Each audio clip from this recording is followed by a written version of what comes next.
In this video, we are going to learn selected contour method. Let's start. So first we'll start with sketch. We'll take a sketch option. Take any one plane. Here I'm taking some circle. And here also we'll take two circles. We'll specify the diameter, press D and define the dimensions. This is 20, 30. Here I'm taking this is 40 and 60. We're defining this distance 100. Let's make this on origin, on side, and this will define horizontal.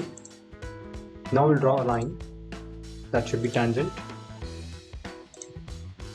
and we'll draw the line on the other side. Here we'll just click and specify that should be tangent,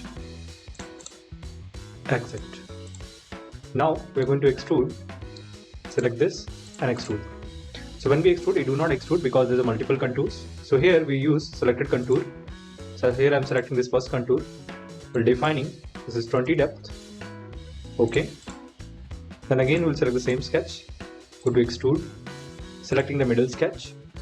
Defining this to 12. Okay. If you want to show the sketch, you can click here and you can show the sketch. Select the same sketch and say extrude. Selecting this contour and defining. This I want to take 30. Okay.